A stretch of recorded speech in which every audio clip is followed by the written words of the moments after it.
Probably going to regret doing this.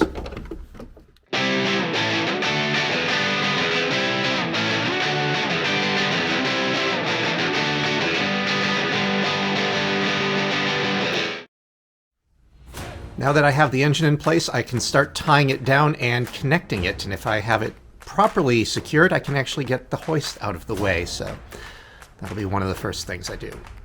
There, I feel fairly certain that they have a specific order of operations here for a very specific reason. And it probably has something to do with ability to reach, because it occurs to me that once I get this rear engine mount in place, I am going to be completely unable to reach certain things around the back of the transmission. For example, where is it? One of these things might be the reverse sensor light. I hope that wasn't important.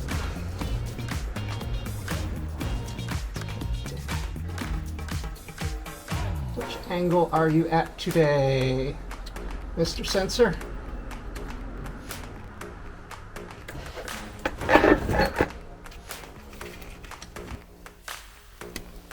All right.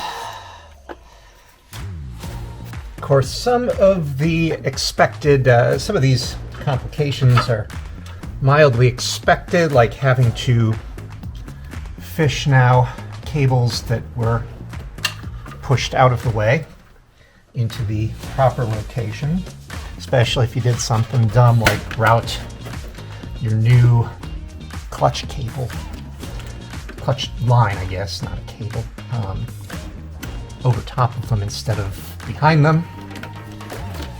It's okay, some of them are important, like throttle cables, and some of them are not, and then you get into unexpected complications where I have trapped the vehicle speed sensor cable on that side of the driver's side engine mount, and it really needs to run over the top of the transmission, which means I need to undo this mount, drop this a couple of inches, lift the cable up and over.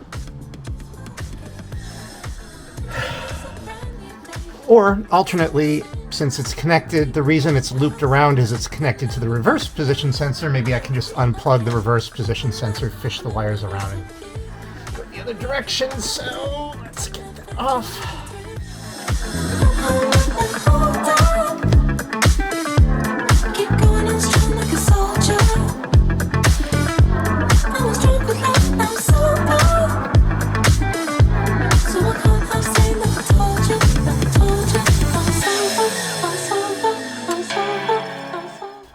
Fortunately, this is kind of a blind thing here, so nice solid click though. I actually think a couple of these things here on the throttle body probably didn't actually need to be disconnected, but I guess I'm going to reconnect them now anyway. It's just this darn strap that's in the way. Yeah, oh, nope, there we go.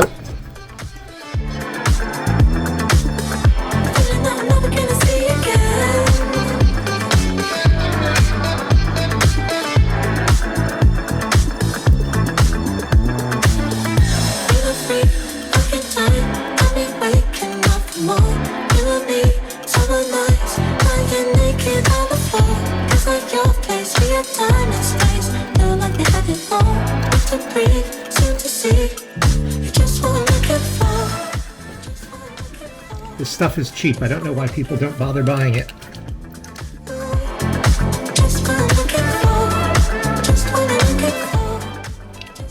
Don't get me wrong, electrical tape works, but it's not elegant. And realistically, I should have thought about the cruise control cable before I put the engine back in, because that would have made it easy, but it's right on top. It's not that big a deal.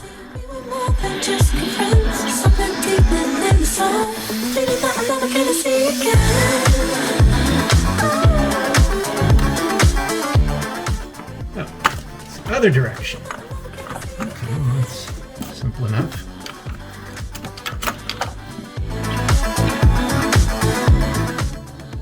There's probably something locking that in. Right? There's always something.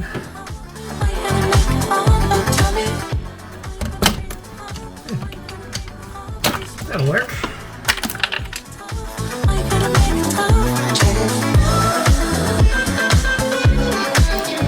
Okay. And this is the part where I get to do a little bit of unexpected math because my shop manual gives the torque values for the engine mounts in Newton meters, and my torque wrenches are calibrated in either foot-pounds or meter kilograms, which I don't think anybody has ever used that. I suppose I could just divide the foot-pounds by, or the Newton meters by 9.8, but...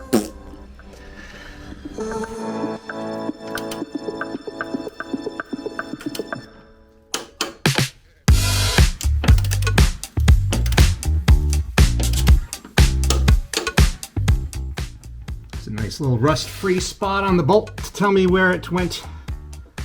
Got held by the nut.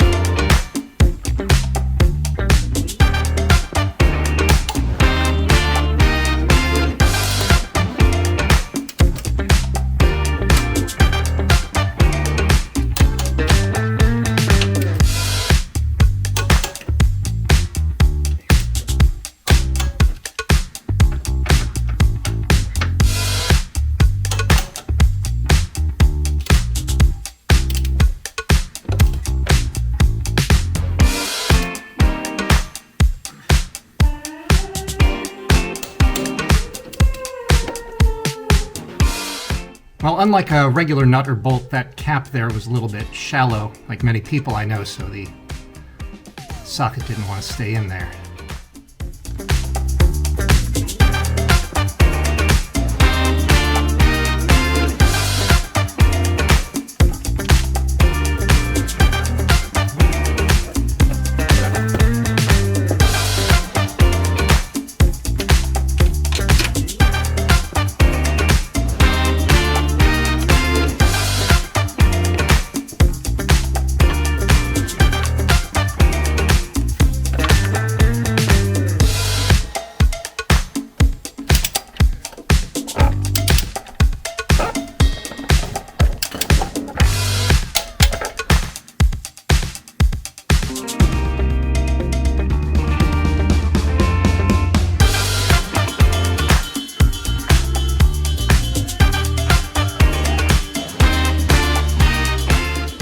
Alright, engine is officially in the car.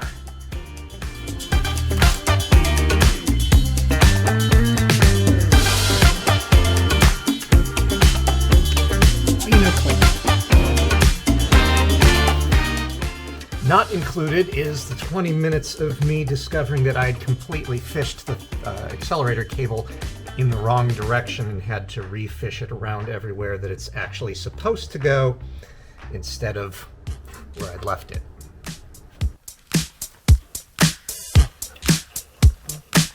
I flush my kids down in the club.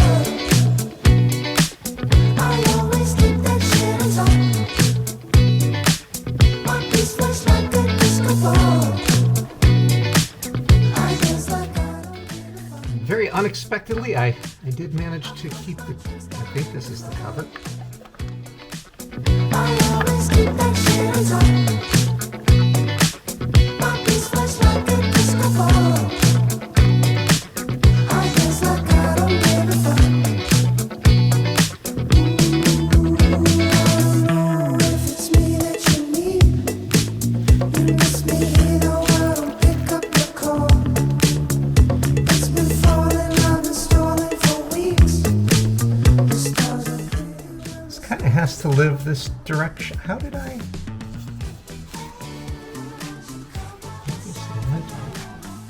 Oh, duh. Ah.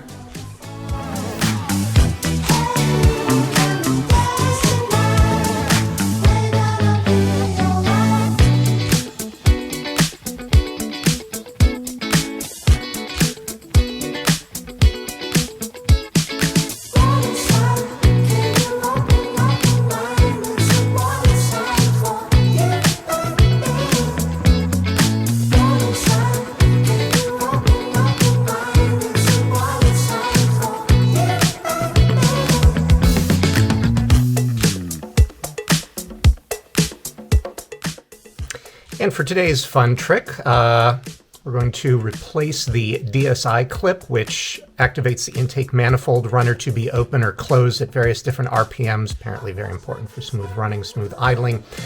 And the piece is plastic, which is why it broke off in the first place. So I have decided that although you can apparently put a screw in there and machine it down to the right size to hold on to the cable that activates things, I've simply decided to buy the billeted aluminum clip, which will replace it. Or I guess I should say aluminium, because there's no longer any American companies that stock these, but there's still plenty of Focus ST170s on the road in Europe. And I was able to import this from the UK, and they would say aluminium. They also sent me a free air freshener, which I don't need. And I think there is no surer way of knowing that your package is coming from another country than to have it delivered by DHL.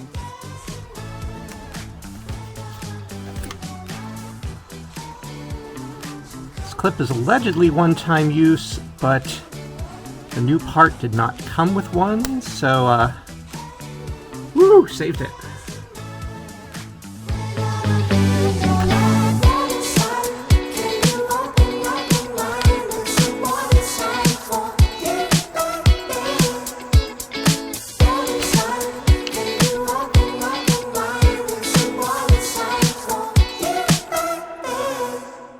You better sing that spring too.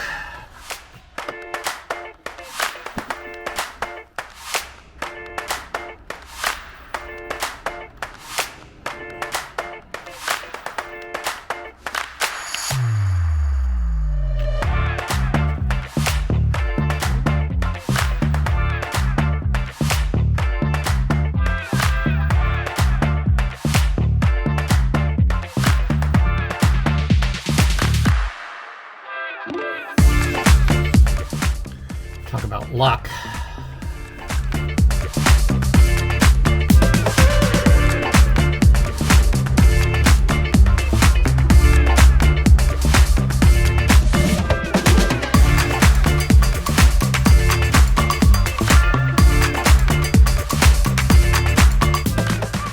Now where did I put the cable? Ha! Oh, what did I do? Where'd it go? Shit.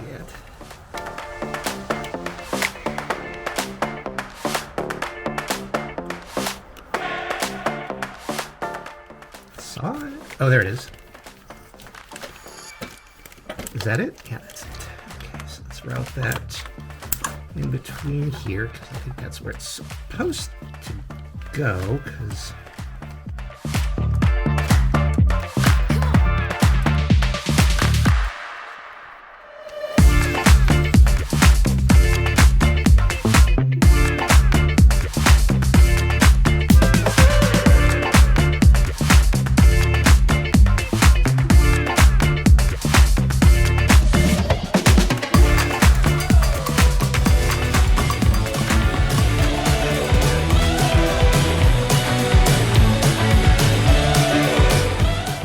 I'm not going to lie, I got extremely lucky by being able to find that clip, although I guess technically I could have grabbed a little tiny C-clip thing and that probably would have worked.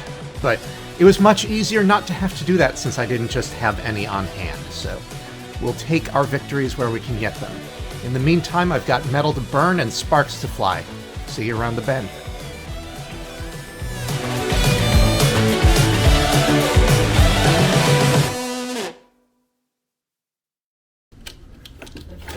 This stuff is cheap. I don't know why people don't bother buying it.